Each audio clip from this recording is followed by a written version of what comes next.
Ce podcast vous est proposé par Total Energy.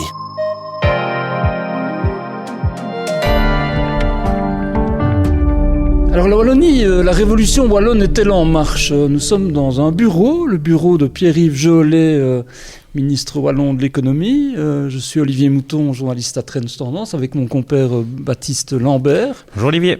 Bonjour Baptiste, bonjour Monsieur Jolet. Bonjour. Alors effectivement, la révolution est-elle en marche ?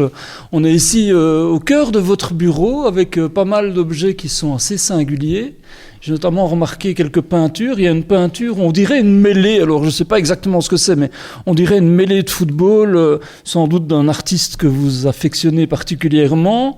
Est-ce que c'est un symbole de la mêlée dans laquelle vous êtes depuis votre entrée au gouvernement ? Je ne dirais pas ça. C'est plutôt l'arrêt, l'intervention d'un gardien de but devant des attaquants adverses. Alors oui, c'est Robert Alonzi, c'est un artiste peintre de ma commune, Herve, qui a vraiment un certain talent. Il a un style qu'on aime ou qu'on n'aime pas. Moi, je l'aime beaucoup. D'ailleurs, là, il y a aussi une peinture de la cavalcade à Herve, qui est un événement évidemment folklorique, traditionnel et très important. Vous êtes en pleine cavalcade wallonne alors ? Ah oui, là on est plus qu'en cavalcade wallonne, et donc c'est vrai que, alors la révolution wallonne, je n'irai pas jusque-là, mais c'est vrai, la rupture wallonne, oui, parce que on a voulu mettre fin à un certain fatalisme, on a toujours fait comme ça, mais en fait ça n'a pas fonctionné à plein, et donc aujourd'hui la Wallonie a des atouts. Moi je veux qu'elle soit prospère, je veux qu'elle réussisse, je veux qu'elle crée, qu'elle innove, qu'elle forme, qu'elle embauche. Et donc oui, on a des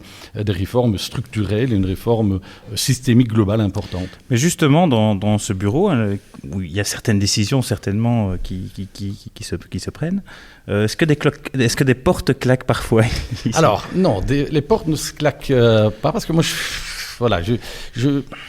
je sais pas un tempérament à me fâcher très vite. Pourtant, pas comme d'autres. Bon, chacun, voilà, le cap il est commun. Je veux dire, voilà, la forme elle est peut-être différente, mais non. Pourtant, je suis soupaulé parfois, D'accord. mais pas quand je travaille avec mes collaborateurs.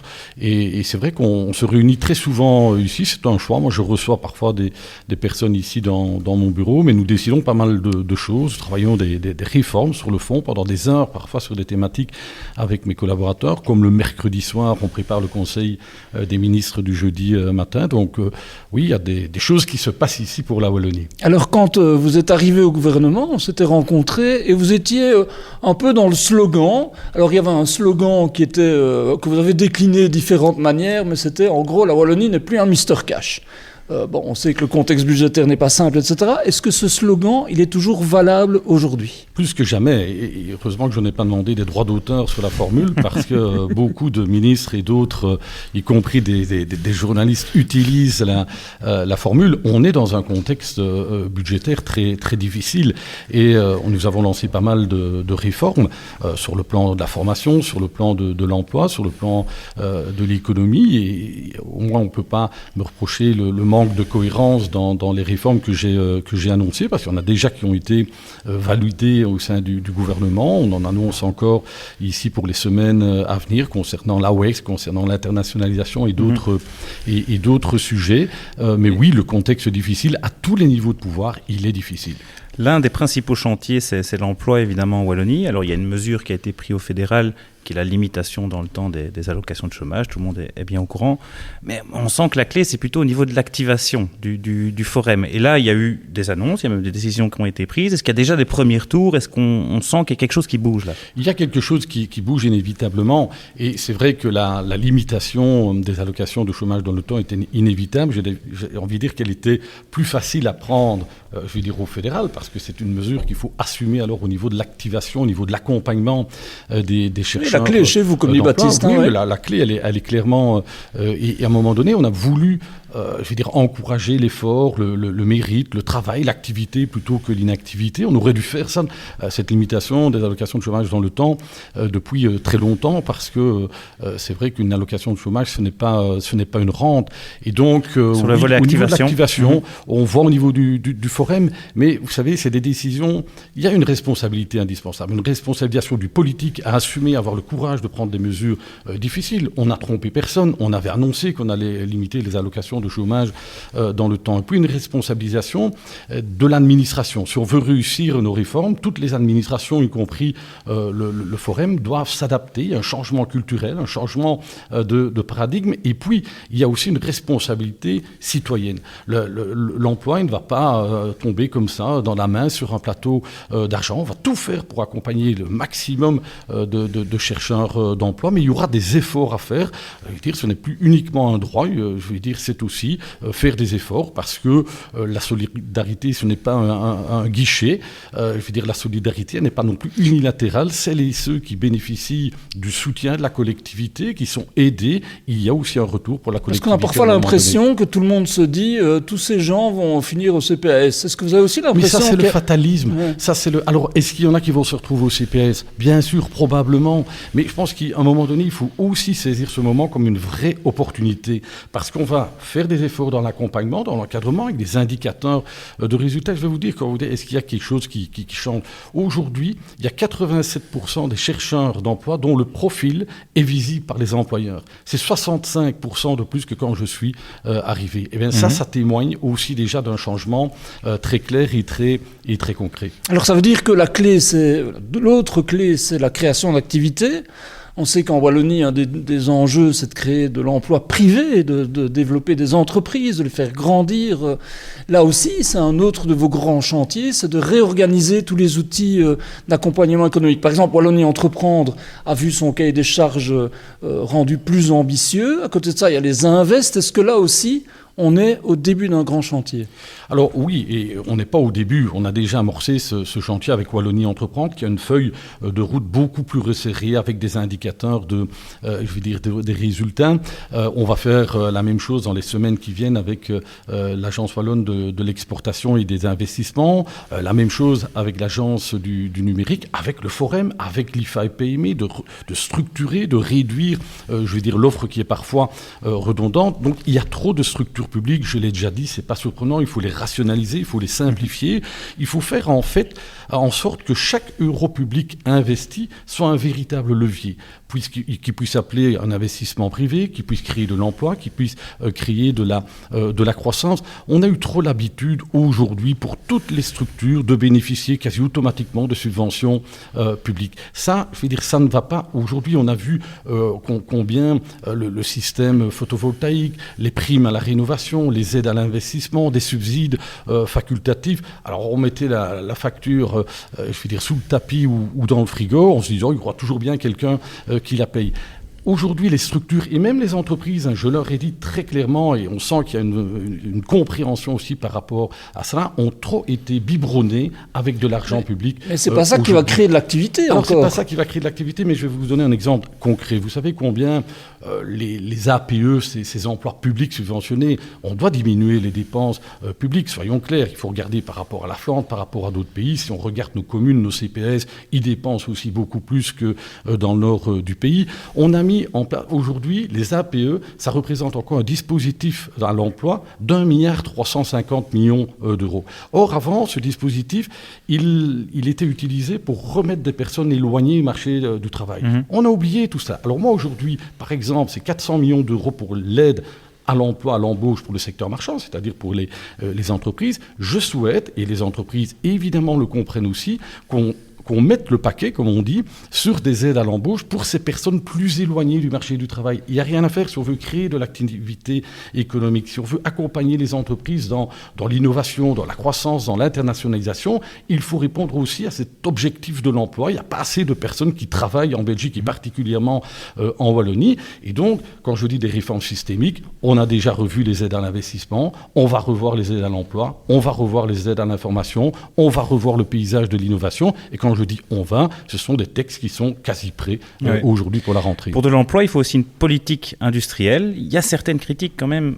qui critiquent ce manque peut-être de vision au niveau de la politique industrielle. C'est quoi la politique industrielle de la Wallonie ? Alors l'opposition un peu facile de dire il n'y a pas de politique industrielle. Si, la politique industrielle, elle est déjà bien connue. Quand on dit que on a revu une feuille de route beaucoup plus claire, beaucoup plus ambitieuse pour Wallonie Entreprendre, on sait que Wallonie Entreprendre est le bras armé et le bras économique et financier de la région wallonne. Idem pour les Invest. Mais on veut évidemment faire en sorte que on ancre vraiment la Wallonie dans la société industrielle européenne. Et ça, il faut renforcer des chaînes de valeur dans des secteurs stratégiques comme la défense, bien évidemment, qui est clairement aujourd'hui une priorité, mais aussi dans la santé, l'énergie, le secteur agroalimentaire. Et évidemment, des pistes sur lesquelles on travaille par rapport, je le disais, au paysage de l'innovation, c'est de voir comment on peut valoriser davantage les résultats de la recherche et du développement aujourd'hui. Je pense qu'il faut valoriser davantage ces résultats de la recherche. On ne recherche pas pour se donner bonne conscience de rechercher, ou que ce soit une vitrine théorique, ou que ça remplisse des études et des formulaires, etc. Non, à un moment donné, on valorise la recherche pour créer de l'activité, pour créer de l'emploi durable. Et il faut se poser aussi des questions, parce que par rapport à la politique industrielle aujourd'hui et par rapport au contexte géopolitique international, il faut maintenir un ancrage régional très fort. Et il faut faire en sorte que la valorisation de la recherche, on ne la perde pas. On ne subventionne pas, que ce soit des universités, des centres de recherche ou des entreprises, pour qu'elles partent demain valoriser les bienfaits de l'innovation grâce aux subsides wallons à l'extérieur. Ça doit être un tremplin pour qu'il y ait davantage de l'activité industrielle ici, plutôt que de fuir à l'étranger. Est-ce qu'il faut une forme de pause environnementale, comme l'appellent certains de vos collègues ? Quel est votre point de vue ? Alors d'abord, on a, au niveau du MR, on n'a jamais nié l'enjeu climatique. Jean-Luc Cruc a qualifié votre vice-premier fédéral David Clarinval de climato-sceptique. Hein. Je connais bien, si j'ai bien lu. Je connais bien Jean-Luc, je pense qu'il est un peu dans la provocation, mais voilà, ce sont les discours de rentrée. Voilà, moi j'ai envie d'être positif et constructif parce que c'est un enjeu essentiel. Et vous savez, je suis en contact avec beaucoup d'entreprises. Les entreprises wallonnes sont même plutôt pionnières dans les enjeux de la décarbonation. Moi, ce que je ne veux pas, c'est que nos entreprises soient demain les victimes. Je vais vous donner un exemple par rapport à des réglementations, parce qu'on parle des réglementations européennes, on peut parler des réglementations fédérales ou régionales, réglementations ou l'application des réglementations. Quand on voit... On lave plus blanc que blanc ? Oui, mais vous savez, ici, un permis est refusé. Un permis par rapport à une extension d'activité économique pour quelques crapauds. Mais allez, on rigole de qui ? Et donc, je veux dire, ça ne va pas parce que ça freine l'enjeu et le développement économique. Ça freine évidemment, c'est pas l'effet escompté par rapport, à l'enjeu environnemental. Donc, on doit être très prudent par rapport aussi à cette idéologie parfois un peu excessive, parce que c'est vrai qu'on ne va pas réussir l'enjeu climatique si on n'arrive pas à avoir de l'activité économique, de la création de richesses et de la création d'emplois. Juste au niveau de la défense, peut-être un point, est-ce que vous n'avez pas peur que la plupart des investissements soit accaparé par la Flandre? On serait bien que la SFPIM est dirigée par un nationaliste, voilà, Yann Jambon, le ministre des Finances.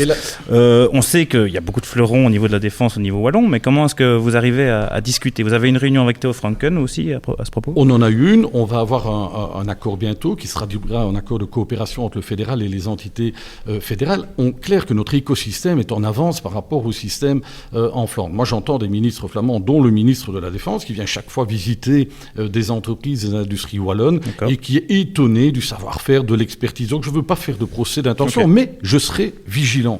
Je serai vigilant parce qu'on a un écosystème extraordinaire en Wallonie. On a une avance confortable aujourd'hui. Je n'ai pas de problème qu'on puisse investir en Flandre, mais qu'on continue à investir massivement en Wallonie et qu'il y ait des retombées directes sur l'industrie wallonne demain. Mais voilà encore un exemple qu'on dit, est-ce qu'il y a une politique industrielle en Wallonie? Bien évidemment, jamais le secteur de la défense et de la sécurité a autant été une priorité et assumée par un gouvernement, aujourd'hui. Et ça a été même avant, avant les derniers soubresauts qu'on en a connus aujourd'hui. Ça, c'est un élément important. Quand on recapitalise 100 millions d'euros au niveau de l'AFN, c'est un geste de confiance aussi pour qu'on maintienne une activité forte en région wallonne, en région liégeoise, avec un centre de décision important, une innovation, une recherche aussi importante. Donc je peux démontrer évidemment que oui, il y a une politique industrielle très claire pour la Wallonie. Quel sera le facteur déterminant pour le redressement de la Wallonie? Alors, quand vous étiez dans l'opposition, vous avez pas mal critiqué le plan de relance. Le plan de relance, le but c'était de relancer la région. Aujourd'hui, l'idée c'est plus de recentrer les priorités, d'être plus efficace, comme vous l'avez dit, de faire en sorte que chaque euro investi ait un impact. Mais est-ce qu'à un moment on pourra courir après la Flandre ou la rattraper même? Il faut toujours avoir de l'ambition, il faut avoir de l'ambition, et moi je suis convaincu que la Wallonie a envie de prendre son destin en main, pas uniquement les politiques, mais aussi les citoyens, parce qu'on a des atouts pour développer, une Wallonie beaucoup plus forte qu'elle n'existe aujourd'hui. Et il faut évidemment voir aussi tout ce que l'on fait bien, toute la qualité de nos entreprises, de nos PME qui sont en tissu économique, exceptionnel. Donc oui, on a les atouts, mais le défi, c'est un défi budgétaire. Parce qu'on va devoir prendre des décisions très difficiles sur le plan budgétaire qui vont cette année, bien sûr. On va avoir un conclave dans les semaines qui viennent. On a déjà pris des décisions l'année dernière, mais aujourd'hui, on a fait une évaluation de toutes les politiques. Je pense que chaque ministre va devoir réaliser un certain nombre d'économies. On n'a pas encore chiffré les économies, mais là, on va devoir avoir le courage d'assumer des choix compliqués. Et ça, je l'ai dit, c'est la responsabilité politique. Et la responsabilité politique, elle s'accompagne aussi de la responsabilité de l'administration, des opérateurs publics, des entreprises, mais aussi d'une responsabilité Dans citoyenne. Un contexte comme ça, comment on fait pour avoir les gens avec soi? Parce que la mobilisation des forces vives, c'est quand même un enjeu majeur en Wallonie. On en est loin, non? Vous avez raison, et on doit aussi avoir de l'empathie quand on explique même des décisions difficiles, parce que derrière des décisions difficiles, il y a des cas malheureux. Vous savez, quand on limite les allocations de chômage, il y en a qui n'ont jamais fait beaucoup d'efforts pour travailler. Ça, tout le monde trouve évidemment normal qu'à un moment donné, on les pousse pour se remettre sur le marché du travail. Mais on sait qu'il y a aussi des situations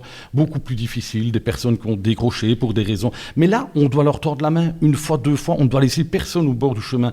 Donc il faut avoir, de l'empathie pour expliquer, ces décisions, mais il faut aussi pouvoir, les assumer et avoir la solidarité au sein du gouvernement de prendre des décisions, compliquées. Et moi, je le vois avec les entreprises. J'ai beaucoup de contacts avec le représentant des entreprises, sur les aides à l'embauche notamment, parce qu'on va les revoir fondamentalement, et pas toujours dans un sens, très favorable pour les entreprises. En tout cas, quand on va remettre, des personnes plus éloignées du marché du travail, c'est pas toujours si évident pour une entreprise de l'accepter. Moi, je veux plus des aides, à des entreprises qui auraient quand même engagé s'il n'y avait pas eu d'aide publique. Ça, c'est le principe d'une aide publique. Mais il y a de la compréhension, il y a de la discussion, il y a du dialogue, on veut avancer. Chez les syndicats malheureusement pas avec les syndicats. Moi, mon bureau, il est toujours ouvert. C'est là que les portes claquent. Je suis prêt à discuter peut-être, mais même, j'ai toujours le respect d'écouter et d'entendre tous les interlocuteurs. Mais là, je pense qu'on reste sur une vision du 19e siècle qui ne fera pas,